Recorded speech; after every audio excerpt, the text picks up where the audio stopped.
Rahul Mamkootathil MLA ന്യായീകരിച്ച് Congress മുഖപത്രമായ വീക്ഷണം. പാപം ചെയ്യാത്തവർ കല്ലെറിയട്ടെ എന്ന തലക്കെട്ടോടെയാണ് വീക്ഷണം മുഖപ്രസംഗം. രാഹുൽ മാങ്കുടത്തിൽ രാഷ്ട്രീയ ഗൂഢാലോചനയുടെ ഇരയാണ് എന്നാണ് മുഖപത്രത്തിൽ പറയുന്നത്. തിരഞ്ഞെടുപ്പ് അടുക്കുമ്പോൾ CPIM-ൽ പടർന്നു പിടിക്കുന്ന അതിസാരവും ഛർദിയുമാണ് എതിരാളികൾക്കെതിരെയുള്ള വ്യാജമായ ലൈംഗിക ആരോപണങ്ങളെന്ന് വീക്ഷണം പറയുന്നു. ഇത്തരം ഗൂഢാലോചന പരമ്പരയിലെ ഇങ്ങേയറ്റത്തെ കണ്ണിയാണ് രാഹുൽ മാങ്കുടത്തിലെന്നും മുഖപ്രസംഗത്തിലുണ്ട്. രാഹുൽ അടക്കമുള്ളവർ കോൺഗ്രസിന്റെ കത്തുന്ന സൂര്യന്മാരാണ്. മറ്റ് പാർട്ടികൾക്കില്ലാത്ത മികച്ച വിത്തുഗുണത്തെ ചവിട്ടിയരച്ച് കുലമൊടുക്കുകയാണ് ഇത്തരം രാഷ്ട്രീയ പ്രേരിത ആരോപണങ്ങളുടെ ലക്ഷ്യമെന്നും വീക്ഷണം പറയുന്നു.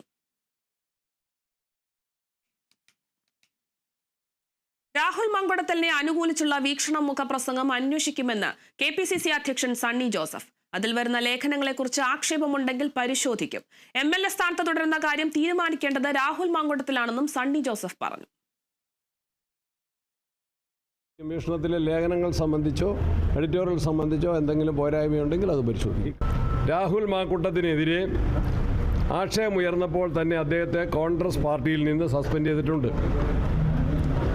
അതേപോലെ തന്നെ അദ്ദേഹം കോൺഗ്രസ് പാർലമെൻ്ററി പാർട്ടിയിൽ നിന്നും അദ്ദേഹത്തെ പുറത്താക്കി സ്പീക്കർക്ക് കത്തുകൊടുത്തിട്ടുണ്ട്.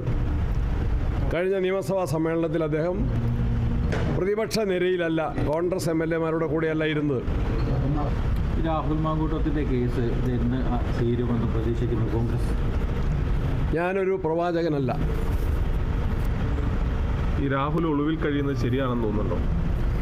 നിയമത്തിൻ്റെ വഴിക്ക് പോകുന്നു. ഞാൻ നേരത്തെ പറഞ്ഞിട്ടുണ്ട്. ഒളിവിൽ കഴിയുന്നത് എനിക്കറിയില്ല. രാഹുൽ മാങ്കുടത്തിലിനെ പിന്തുണച്ച കോൺഗ്രസ് മുഖപത്രം വീക്ഷണത്തിന്റെ മുഖപ്രസംഗത്തിൽ അതൃപ്തി പ്രകടിപ്പിച്ച് പ്രതിപക്ഷ നേതാവ് VD സതീശൻ. മുഖപ്രസംഗം എഴുതിയവരോട് ചോദിക്കണമെന്ന് VD സതീശൻ പറഞ്ഞു. രാഹുൽ മാങ്കുടത്തിലിനെതിരായ നടപടിയിൽ പാർട്ടിയിൽ അഭിപ്രായ വ്യത്യാസമില്ലെന്നും KPCC പ്രസിഡന്റ് പറഞ്ഞതാണ് പാർട്ടിയുടെ നിലപാടെന്നും സതീശൻ പറഞ്ഞു. ഇതൊക്കെ വളരെ കൃത്യമായി KPCC പ്രസിഡന്റ് അഭിപ്രായം പ്രകടിപ്പിച്ചിട്ടുണ്ട്. പാർട്ടി ഈ വിഷയം മുമ്പിൽ വന്നപ്പോൾ നടപടി സ്വീകരിച്ചിട്ടുണ്ട്. ഞാൻ ചോദിച്ചതുപോലെ ഒരു വിഷയത്തിൽ ഒരാൾക്കെതിരായി 2 പ്രാവശ്യം നടപടി എടുക്കാൻ പറ്റും. നടപടി പാർട്ടി എടുത്തിട്ടുണ്ട്. ഇപ്പോഴത്തെ നിലപാട്, ഈ പരാതി വന്നപ്പോൾ പാർട്ടിയുടെ നിലപാട് KPCC പ്രസിഡന്റാണ് പറഞ്ഞിരിക്കുന്നത്. ആ നിലപാടാണ് ഞങ്ങളുടെ എല്ലാവരുടെയും നിലപാട്. ഒരു വ്യത്യാസവും ഒരാൾക്കുമില്ല. മറ്റൊരു അഭിപ്രായം സ്വീകരിക്കാനുള്ള അവകാശം എനിക്കുമില്ല, മറ്റൊരാൾക്കുമില്ല. എല്ലാവരുമായി കൂടിയാലോചന നടത്തിയിട്ടാണ് KPCC പ്രസിഡന്റ് നേരത്തെ നടപടി പ്രഖ്യാപിച്ചതും ഇപ്പോഴുള്ള തീരുമാനം പ്രഖ്യാപിച്ചതും. ഇന്ന് എഴുതിയ മുഖപ്രസംഗത്തിന്റെ അകത്ത് പറയുന്നത് ഇത് CPM-ന്റെ ഒരു രാഷ്ട്രീയ ഗൂഢാലോചനയാണ് ഇതിന് പിന്നിലെന്നാണ്. അത് അവരോട് എഴുതിയവരോട് പോയി ചോദിക്കും, എനിക്കറിയില്ല. രാഹുൽ മാങ്കുടത്തിലിന്റെ രാജി നാടാണ് ആവശ്യപ്പെടുന്നതെന്ന് CPIM സംസ്ഥാന സെക്രട്ടറി MV ഗോവിന്ദൻ മാസ്റ്റർ. രാഹുൽ മാങ്കുടത്തിൽ വിഷയത്തെ തുടർന്ന് കോൺഗ്രസിൽ രൂക്ഷമായ ഭിന്നതയാണ് നിലനിൽക്കുന്നത്. ഇത് പാർട്ടിയിലെ അതിജീർണതയുടെ ലക്ഷണമാണെന്നും MV ഗോവിന്ദൻ മാസ്റ്റർ പറഞ്ഞു. കേരളം ഈ രാഹുൽ മാങ്കൂട്ടത്തെ എങ്ങനെ കാണുന്നു എന്നുള്ളതാണ് പ്രശ്നം. ഞങ്ങളെ സംബന്ധിച്ചിടത്തോളം അത് കോൺഗ്രസിന് വിട്ടിരിക്കുകയാണ്. അവരെടുക്കട്ടെ നിലപാട്. കേരളം അങ്ങനെ ആഗ്രഹിക്കുന്നുണ്ട്. കാരണം ഇതുപോലെ ഒരു ചരിത്രത്തിൽ ഇന്നേ വരെ ഒരു MLA സംബന്ധിച്ചോ ഒരു സാധാരണ മനുഷ്യനെ സംബന്ധിച്ചോ ഇതുപോലൊരു അഭിപ്രായം എവിടുന്നും ഉയർന്നു വന്നിട്ടില്ല. ഈ പ്രശ്നം ഉയർന്നു വന്നിട്ടില്ല. ഇപ്പോഴെ തന്നെ അദ്ദേഹത്തിൻ്റെ ജാമ്യം നേടാൻ വേണ്ടിയിട്ടുള്ള ഹർജിയിൽ അദ്ദേഹം സമ്മതിച്ചു കൊടുത്തൊരു കാര്യമുണ്ടല്ലോ. അപ്പോൾ സമ്മതിച്ചിട്ടുണ്ട്. നിരപരാധിത്വം തെളിയിക്കുന്നതുവരെ രാഹുൽ മാങ്കുടത്തിൽ MLA-യെ കോൺഗ്രസിൽ തിരിച്ചെടുക്കില്ലെന്ന് മുതിർന്ന കോൺഗ്രസ് നേതാവ് K മുരളീധരൻ. രാഹുൽ മാങ്കുടത്തിലിന്റെ പ്രവൃത്തിയെ ന്യായീകരിക്കാൻ പാർട്ടിയോ പാർട്ടി മുഖപത്രമോ തയ്യാറല്ലെന്നും തിരുത്തേണ്ട സ്ഥലത്ത് പാർട്ടി തിരുത്തുമെന്നും K മുരളീധരൻ പറഞ്ഞു. പാപം ചെയ്യാത്തവർ കല്ലെറിയട്ടെ എന്ന് വീക്ഷണം മുഖപ്രസംഗത്തിൽ പറഞ്ഞത് CPIM-നെയും LDF-നെയും ഉദ്ദേശിച്ചാണെന്നും മുരളീധരൻ വ്യക്തമാക്കി. തിരഞ്ഞെടുപ്പിന് 10 ദിവസം മുൻപ് രാഹുൽ മാങ്കൂട്ടത്തിനെതിരെ കേസെടുത്ത് CPIM കോൺഗ്രസ് തന്ത്രത്തിന്റെ ഭാഗമെന്ന് BJP സംസ്ഥാന അധ്യക്ഷൻ രാജീവ് ചന്ദ്രശേഖർ. സ്വർണ്ണക്കൊള്ളയിൽ നിന്ന് ശ്രദ്ധ തിരിക്കാനാണ് CPIM-ന്റെ ശ്രമമെന്നും രാജീവ് ചന്ദ്രശേഖർ പറഞ്ഞു.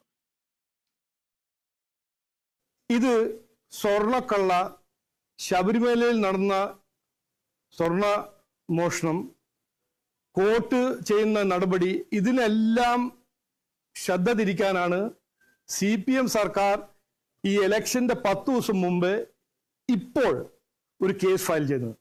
CPM-ഉം കോൺഗ്രസും ഒരുമിച്ച് ഇന്ത്യ അലയൻസിന്റെ 2 പാർട്ണർ ഒരുമിച്ച് എങ്ങനെയെങ്കിലും ജനങ്ങളുടെ ശ്രദ്ധ തിരിക്കാൻ അവരൊരു ശ്രമം നടത്തുന്നു. ശബരിമല വിഷയത്തെ വഴിതിരിച്ചുവിടാനാണ് രാഹുൽ മാങ്കൂട്ടത്തിൽ വിഷയം ഉയർത്തിക്കാണിക്കുന്നതെന്ന് കോൺഗ്രസ് നേതാവ് രമേശ് ചെന്നിത്തല. തെറ്റുകളെ പ്രോത്സാഹിപ്പിക്കില്ല, തെറ്റുകളുടെ കൂമ്പാരമാണ് LDF എന്നും നിയമം നിയമത്തിന്റെ വഴിക്ക് പോകട്ടെ എന്നും അദ്ദേഹം പറഞ്ഞു. അപ്പോൾ അത് ശബരിമല ഇഷ്യൂവിനെ കാമോഫ്ലാഗ് ചെയ്യാൻ വേണ്ടിയാണ് ഈ ഇഷ്യൂ പറയുന്നത്. It is an individual case. Let the law will take it's on course. നമുക്ക് എന്ത് ചെയ്യാൻ പറ്റും? 10 വർഷത്തെ ഇടതുപക്ഷ ജനാധിപത്യ മുന്നണിയുടെ ഭരണത്തെ പറ്റിയുള്ള ജനങ്ങളുടെ വിലയിരുത്തൽ കൂടി ഈ തെരഞ്ഞെടുപ്പിൽ ഉണ്ടാകും എന്ന് ഞാൻ വിശ്വസിക്കുകയാണ്. ഈ തെരഞ്ഞെടുപ്പിൽ നമുക്ക് കാണാൻ കഴിയുന്ന ഒരു പ്രത്യേകത, CPM അതിശക്തമായ വർഗീയ പ്രചരണം നടത്തുന്നു, ന്യൂനപക്ഷങ്ങൾക്കെതിരെ സംസാരിക്കുന്നു, ഭൂരിപക്ഷ വർഗീയതയെ താലോലിക്കുന്നു. ഞാൻ ചോദിക്കട്ടെ, കേരളത്തിൻ്റെ മുഖ്യമന്ത്രി ഇതുമായി ബന്ധപ്പെട്ട് എന്തുകൊണ്ടാണ് മൗനം പാലിക്കുന്നത്? ആ മൗനം ദുരൂഹമാണ്.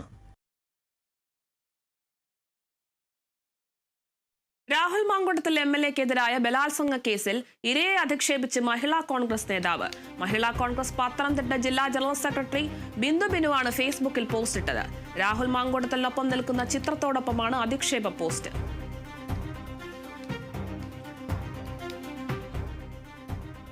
രാഹുൽ മാങ്കൂട്ടത്തിനെതിരെ പ്രതീകാത്മക ലുക്കൌട്ട് നോട്ടീസുമായി പാലക്കാട് SFA പ്രതിഷേധം.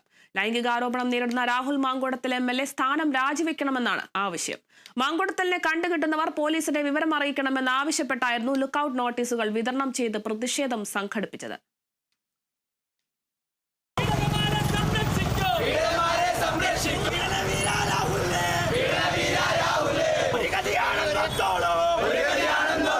എവിടെയെങ്കിലും കാണുകയാണെങ്കിൽ അടുത്തുള്ള പോലീസ് സ്റ്റേഷനിൽ വിളിച്ചറിയിക്കുക. പെട്ടെന്ന് അറിയിച്ചാൽ വേറെ കുറെ പെൺകുട്ടികളുടെ ജീവിതം രക്ഷപ്പെടും.